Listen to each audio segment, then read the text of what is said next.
Setidaknya ada 5 hal yang secara umum paling banyak menyebabkan orang terbelit hutang. Apa saja?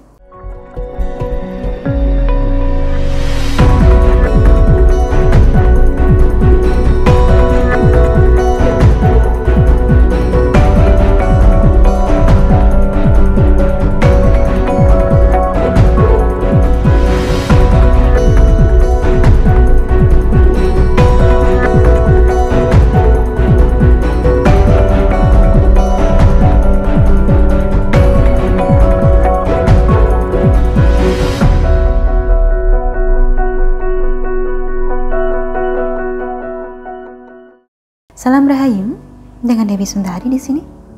Apa kabar Anda hari ini? Semoga selalu sehat dan selalu diberkahi dengan rezeki yang berlimpah. Karena bahasan kita kali ini kaitannya memang dengan rezeki. Salah satu masalah keuangan yang paling pelik dan paling kerap menjerat orang adalah terbelit hutang. Saking peliknya, tak jarang masalah hutang ini sampai berdampak pada memburuknya kondisi kesehatan seseorang akibat stres memikirkan cara melunasi hutang-hutang tersebut. Setidaknya ada 5 hal yang secara umum paling banyak menyebabkan orang terbelit hutang. Apa saja? Yang pertama adalah karena kehilangan tulang punggung keluarga. Terutama bila tulang punggung keluarganya ini meninggalkan tanggungan hutang atau bahkan utang kartu kredit yang masih berjalan dan tidak dilindungi oleh asuransi. Otomatis hutang tersebut akan menurun pada ahli waris atau keluarga yang ditinggalkan. Kadang-kala juga terjadi sebuah keluarga yang baru saja ditinggalkan oleh tulang punggungnya, kemudian terpaksa mencari pinjaman untuk mencukupi kebutuhan. Sebab sumber pemasukan utama mereka otomatis sudah tidak ada. Dari pinjaman inilah kemudian hutang tersebut membelit. Penyebab terbelit hutang yang kedua adalah karena kehilangan pekerjaan. Terutama dalam kondisi-kondisi krisis di mana banyak perusahaan terpaksa merumahkan sejumlah tenaga kerja. Kondisi ini akan menyebabkan karyawan yang dirumahkan menjadi kesulitan untuk melunasi hutang yang masih berjalan, sehingga ia pun akan mulai menunggak tagihan dan terbelit hutang. Dalam situasi semacam ini, maka hal pertama yang perlu kita lakukan tentunya adalah mencari pekerjaan baru agar memiliki sumber pemasukan kembali untuk melunasi hutang yang tertunggak tadi. Penyebab terbelit hutang yang ketiga adalah tertimpa musibah. Termasuk dalam musibah yang dimaksud ini adalah penyakit atau kecelakaan.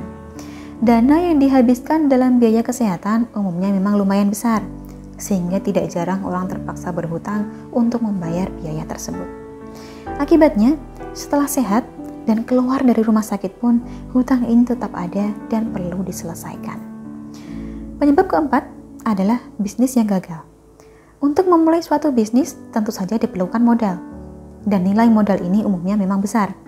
Modal yang besar tidak jarang diperoleh orang dengan jalan mencari pinjaman. Padahal seharusnya kita perlu mengupayakan agar pinjaman hanya dipakai untuk mengembangkan bisnis, bukan untuk memulainya.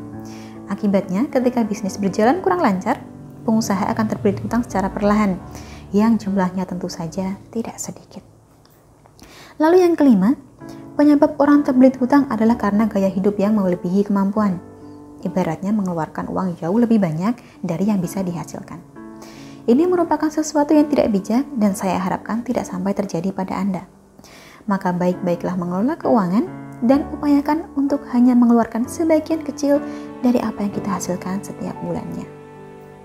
Sedangkan untuk Anda yang saat ini sudah terlanjur terbelit hutang, karena sebab yang manapun itu, di bagian deskripsi video ini nanti akan saya tuliskan amalan pelancar hutang. Bisa diamalkan sesuai kebutuhan. Semoga hutang Anda menjadi lebih lancar, bisa terlunasi secepatnya, dan semoga masing-masing dari kita diberikan kemudahan oleh Tuhan. Dari saya cukup sekian. Terima kasih telah menyaksikan. Sampai jumpa di kesempatan selanjutnya dan salam Rahayu.